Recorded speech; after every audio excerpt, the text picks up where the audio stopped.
SportsNOLA.com. It's our first NBC weekend review, and of course a long weekend with the Memorial Day weekend. Of course, brought to you by First NBC Bank. Ken Trahan with Lenny Vangilder, and it's been an interesting weekend and a big week to come in local sports. Lenny, we start with baseball and LSU being a national seed, a 7th seed, which guarantees they can get to Omaha by staying in Baton Rouge. Exactly, and we felt like once they took care of what they needed to do 2 weekends ago at South Carolina, that no matter what happened in the SEC tournament, LSU, by virtue of being the regular season champion of the SEC, had a national seed wrapped up. Indeed, that turned out to be the case. LSU went 1-2 in the SEC tournament, still got the 7th seed. The number is meaningless out there, people. Don't even worry about the fact that they're a 7 and not a 6, 5, 4, 3. None of that matters. All it matters is you're one of the top 8 national seeds, and LSU is. They get an interesting regional. ULM, Randy Ziegler, likely to face them, a former Tiger. Of course, Belmont is a worthy team in Oregon State. Couple of national championships under their belt, so this is not an easy regional. No, not by any means. You look at one set of ratings that is not commonly viewed out there at Boyd Nation's site. More people go to the RPIs, but there's another set of ratings that Boyd Nation calculates called the ISRs, the Iterative Strength Ratings, which he feels like are more accurate. And you go back through history, and they really are.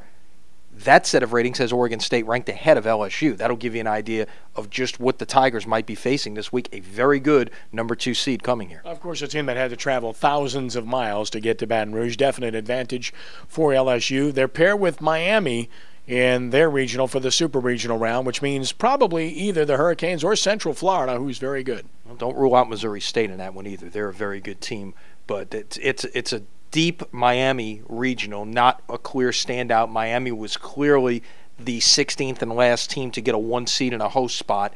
Central Florida came within one Saturday win away from winning the Conference USA regular season title.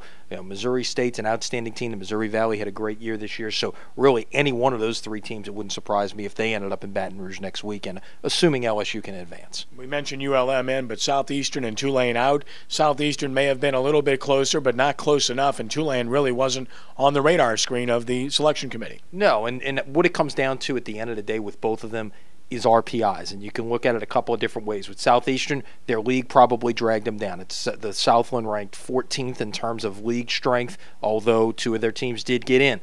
Tulane's in a little bit better league, but their non-conference schedule did them in with a non-conference strength of schedule way down below 200. Just too many weekend series against Maryland, Baltimore County, and Siena and Brown ended up just dragging that RPI down, and it was really too low to be on the radar at the end of the day.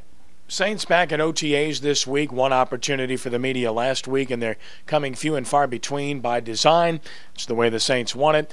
No Drew Brees. I guess Martez Wilson may be a story, being moved to defensive end, which makes sense with all the linebackers that the Saints have acquired under Steve Spagnuolo. Really does, and be interesting to see just what kind of scheme that Spagnuolo devises, how he moves players around, how he uses them. That's really the first sense that we've gotten of any kind of position changes or any kind of adjustments that Spagnuolo will make, having had a chance now for just the better part of 4 months to look at film and look at talent and see what he has to play with.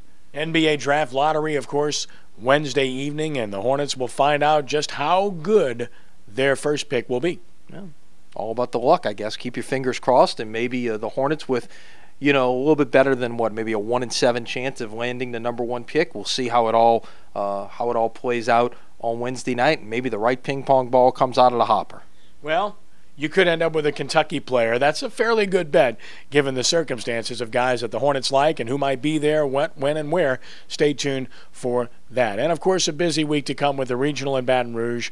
Voodoo on the road in Georgia this weekend. Zephyrs continuing to play. Lost to Omaha yesterday on Memorial Day. So, obviously, local sports still going strong. Absolutely. Let's not forget American Legion Baseball in there. Really got cranked up this past Memorial Day weekend, and they get really into the heart of their season this week as well. And you can follow all the American Legion results. The only place you'll find everything every day of every result is at SportsNOLA.com. So if you like American Legion Baseball, SportsNOLA.com is the place to be. Don't forget Sports NOLA TV Spotlight, Monday nights at 6 p.m.